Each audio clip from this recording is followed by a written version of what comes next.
વિદ્યાર્થી મિત્રો,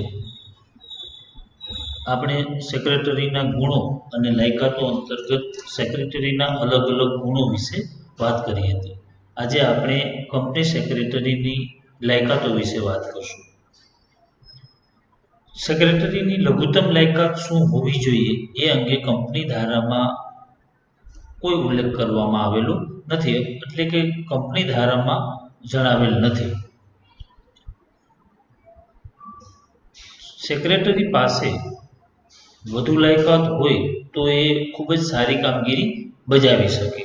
આ લાયકાતો શિક્ષણ અને તાલીમ દ્વારા મેળવી શકાય.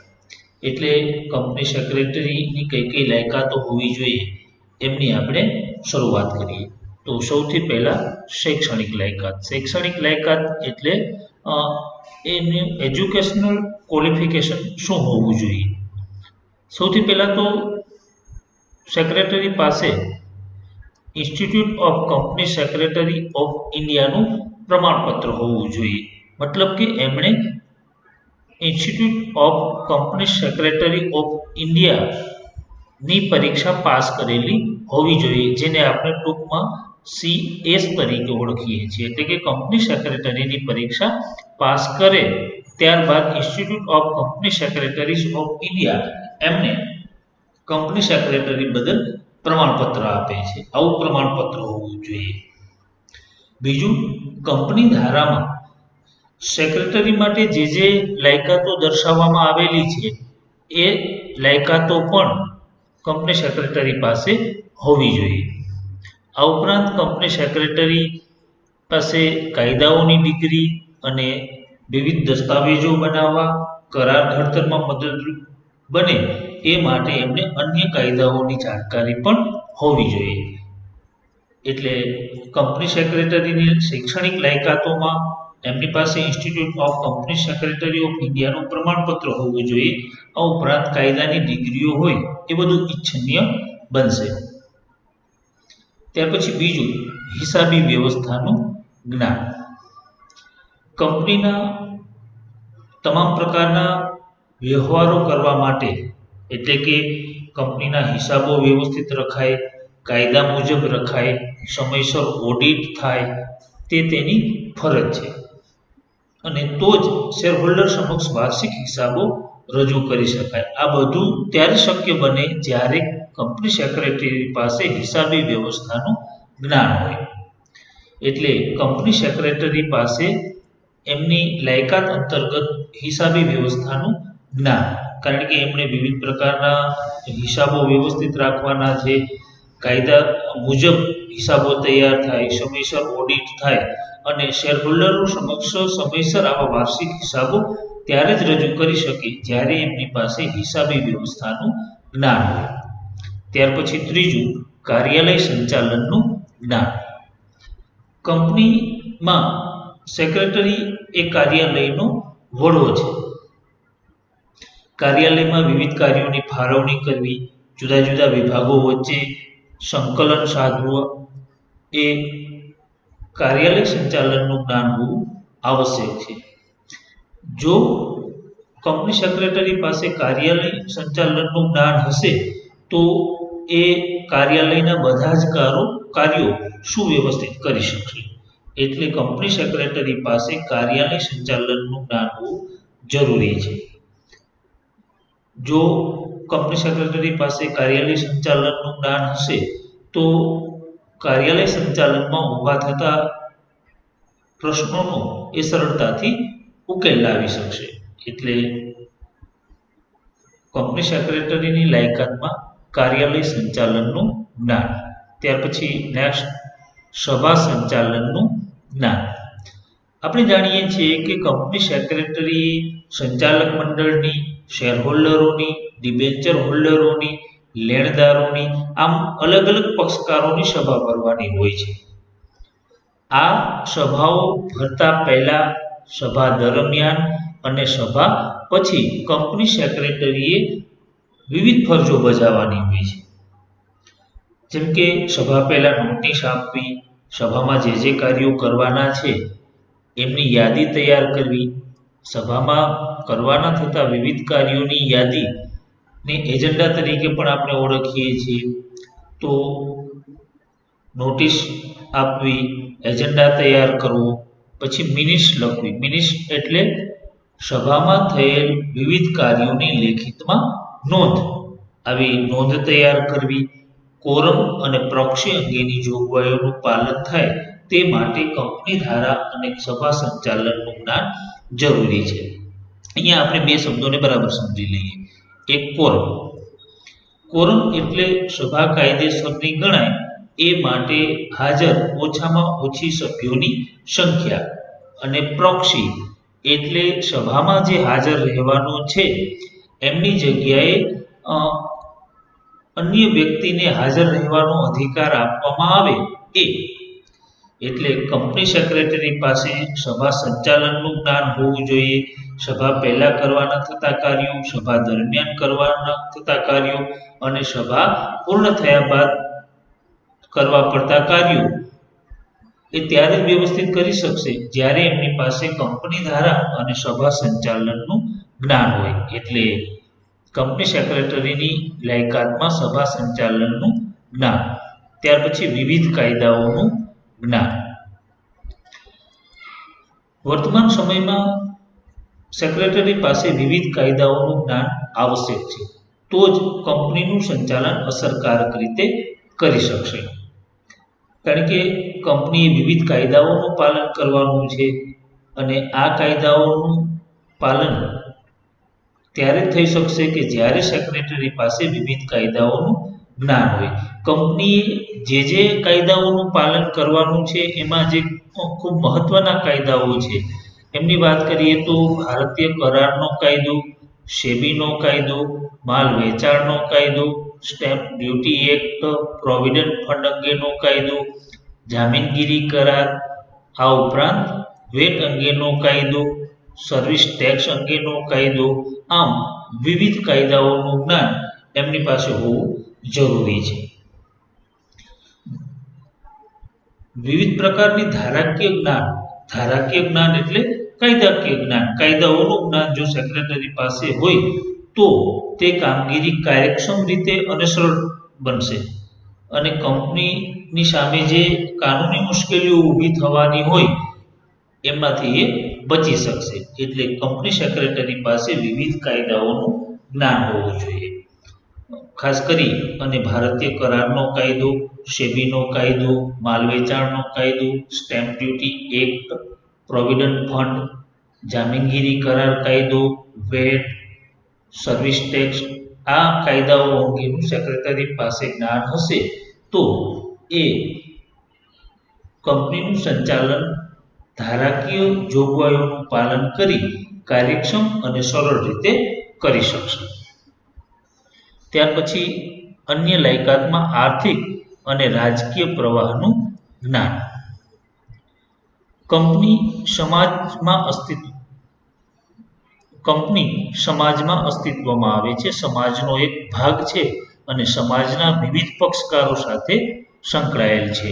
તેથી સેક્રેટરી એ વર્તમાન પ્રવાહોથી માહિતગાર રહી પલટાતા પ્રવાહોથી વાકેફ થઈ સંચાલક મંડળને જાણ કરી માર્ગદર્શન આપી કંપની માટે લાભદાયી પરિસ્થિતિનું નિર્માણ કરી શકે છે. હવે કંપની સમાજની વચ્ચે અસ્તિત્વ ધરાવે છે, એ સમાજનો એક ભાગ છે. સમાજના વિવિધ પક્ષકારો સાથે કંપની જોડાયેલી છે. સેક્રેટરી એ બદલાતા પ્રવાહોથી માહિતગાર થઈ અને સંચાલક મંડળને એ અંગે જાણ કરી માર્ગદર્શન આપી અને લાભદાયી પરિસ્થિતિનું નિર્માણ કરી શકે. ત્યારે જ કરી શકશે કે જ્યારે સેક્રેટરીને આર્થિક અને રાજકીય પ્રવાહનું જ્ઞાન હોય. સમાજમાં બદલતી આર્થિક અને રાજકીય પરિસ્થિતિઓથી એ વાકેફ હશે તો એ કંપની માટે લાભદાયી પરિસ્થિતિનું નિર્માણ કરી શકશે. સમાજમાં જે આર્થિક અને રાજકીય પ્રવાહોમાં ફેરફાર થાય એમની કંપની ઉપર ચોક્કસ અસર થશે. એટલે કંપની સેક્રેટરીને આવી આર્થિક અને રાજકીય પ્રવાહનું જ્ઞાન હોવું જરૂરી છે. ત્યાર પછી સાંપ્રત સમસ્યાઓનું જ્ઞાન. કંપની સેક્રેટરીને વર્તમાન પ્રવાહો અને આર્થિક પ્રવાહોનું જ્ઞાન તો હશે જ, પણ એમની સાથે એમને સાંપ્રત સમસ્યાઓથી પણ માહિતગાર રહેવું આવશ્યક છે. કારણ કે આ સાંપ્રત સમસ્યાઓ કંપનીના વિકાસ ઉપર અસર કરશે. એક ઉદાહરણ પણ આપણે જોઈએ તો અસમમાં ખનિજ તેલ ઉપર નિકાસનો પ્રતિબંધ ત્યાંના કેટલાક સ્થાનિક સંગઠનોએ કર્યો હતો.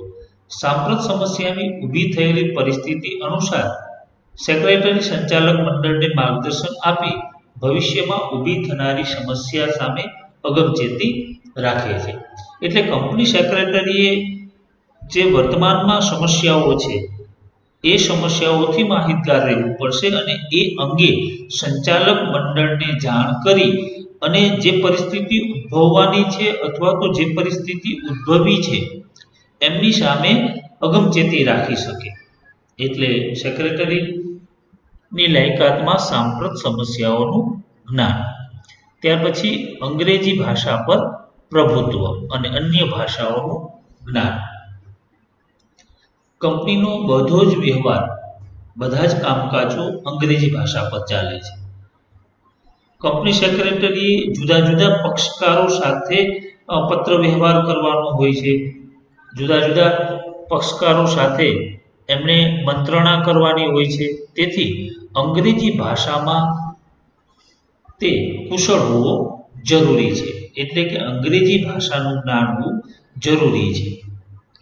કંપનીનો વિસ્તાર થતાં વિદેશી કંપની સાથે પણ કાર્ય કરવાનું થાય તો એવા સમયે વિદેશી ભાષાનું જ્ઞાન કંપની સેક્રેટરીને કરારો કરવામાં મદદરૂપ થશે.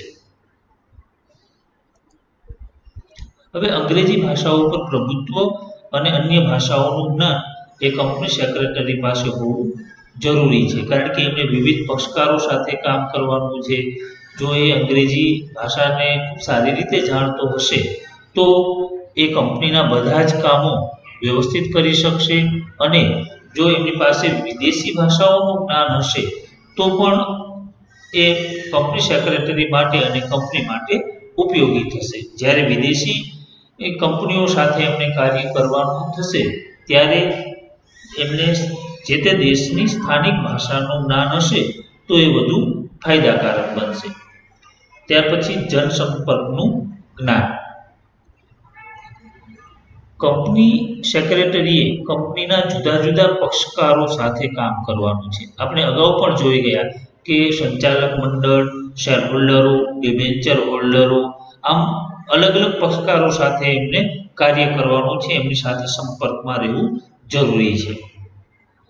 તેમનો વિશ્વાસ કેળવી એટલે કે અન્ય પક્ષકારો સાથે વિશ્વાસ કેળવી ત્યારે જ શકાશે કે જ્યારે એમની પાસે જનસંપર્કનું જ્ઞાન હશે. એટલે કે કંપની સાથે જોડાયેલા લોકોનો વિશ્વાસ ત્યારે સંપાદન કરી શકશે જ્યારે કંપની સેક્રેટરી પાસે જનસંપર્કનું જ્ઞાન હોય. સેક્રેટરી જો યોગ્ય જાહેર સંપર્કનો જ્ઞાનનો ઉપયોગ કર્યો હોય તો લાંબા ગાળે કંપનીની પ્રતિષ્ઠામાં વધારો થાય. તેથી જનસંપર્કનું જ્ઞાન હોવું જરૂરી છે. જો કંપની સેક્રેટરી પાસે જનસંપર્કનું જ્ઞાન હશે તો લાંબા ગાળે કંપની સેક્રેટરીને કારણે કંપનીની પ્રતિષ્ઠામાં વધારો થશે. ત્યાર પછી કમ્પ્યુટર અને અન્ય ઇલેક્ટ્રોનિક સાધનોનું જ્ઞાન. વર્તમાન સમયમાં કંપનીઓમાં પણ કમ્પ્યુટરની જરૂરિયાત છે. કારણ કે કમ્પ્યુટર દ્વારા શેરહોલ્ડરો, ડિબેન્ચર હોલ્ડરો, સંચાલક મંડળ અને કંપની અંગેની અન્ય બાબતો, પક્ષકારો વિશેની વિશાળ માહિતી કમ્પ્યુટરમાં સંગ્રહ કરી શકાય. એટલે કે કંપનીની જુદી જુદી માહિતીને સરળતાથી કમ્પ્યુટરમાં સંગ્રહ કરી શકાશે. જેના કારણે આપણે સમય, સાધન અને માનવ શ્રમનો બચાવ કરી શકીશું. ઉપરાંત જ્યારે પણ આવી માહિતીની જરૂર છે ત્યારે આપણે એમને સરળતાથી મેળવી શકશું. એટલા માટે કમ્પ્યુટરનું જ્ઞાન સેક્રેટરી પાસે હોવું જરૂરી છે. આ ઉપરાંત ઓફિસ સંચાલનમાં વપરાતા વિવિધ ઇલેક્ટ્રોનિક ઉપકરણોનું જ્ઞાન હોવું જરૂરી છે, જેથી કર્મચારી ગેરશિસ્ત પર અંકુશ રાખી શકાય. મતલબ એવો થયો કે કંપની સેક્રેટરીની લાયકાતમાં કમ્પ્યુટર અને અન્ય ઇલેક્ટ્રોનિક સાધનોનું જ્ઞાન પણ હોવું જરૂરી છે, જેથી કરી અને વર્તમાન સમયના ટેકનોલોજીના યુગમાં એ કંપનીનું સફળ સંચાલન અને કંપનીનો સફળ વહીવટ કરી શકે. ચાલો, અહીંયા સુધીની બાબતોનો આપણે અભ્યાસ કર્યો, એટલે કે કંપની સેક્રેટરીની વિવિધ લાયકાતો કઈ કઈ છે. આગળના મુદ્દાની વાત કરીએ તો સેક્રેટરીની નિમણૂક અને તેને લગતી જોગવાઈઓ. આપણે અગાઉ જોયું કે નવા કંપની એક્ટ 2013માં કંપની સેક્રેટરી મુખ્ય ચાવીરૂપ સંચાલકીય વ્યક્તિ છે.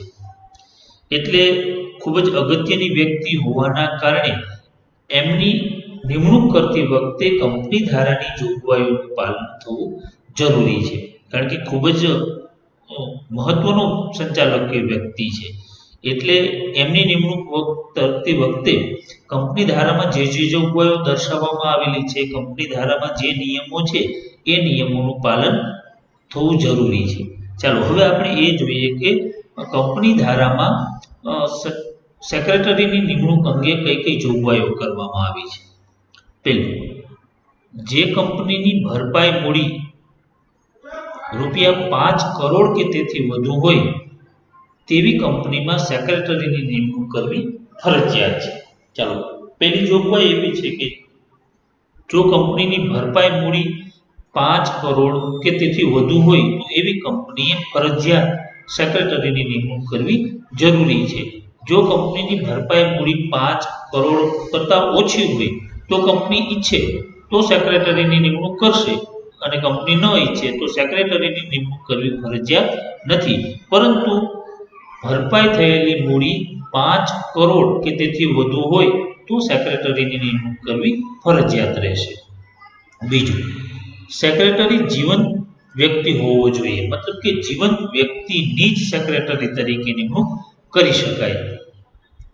અહીંયા આપણે એ બાબતનું બરાબર ધ્યાન રાખશું કે ભાગીદારી પેઢી કે અન્ય સંસ્થાને સેક્રેટરી તરીકે નિમણૂક આપી શકાય નહીં. માત્ર ને માત્ર જીવંત વ્યક્તિને જ સેક્રેટરી તરીકે નિમી શકશું.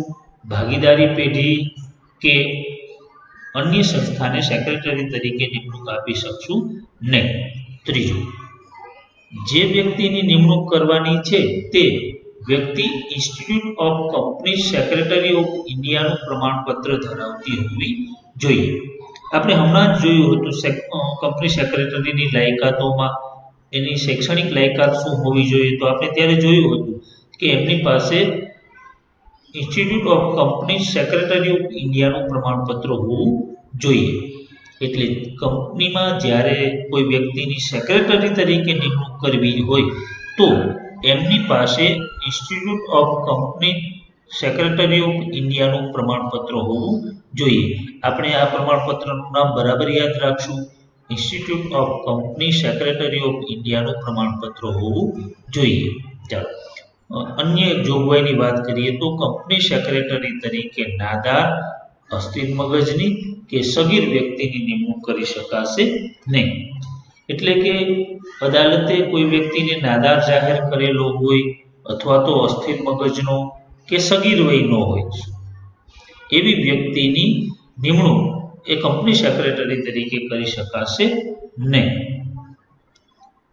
પાંચમી બાબત, કંપની સેક્રેટરી તરીકે નિમણૂક કરવા માટે સંચાલક મંડળની સભામાં ઠરાવ પસાર કરવો પડે.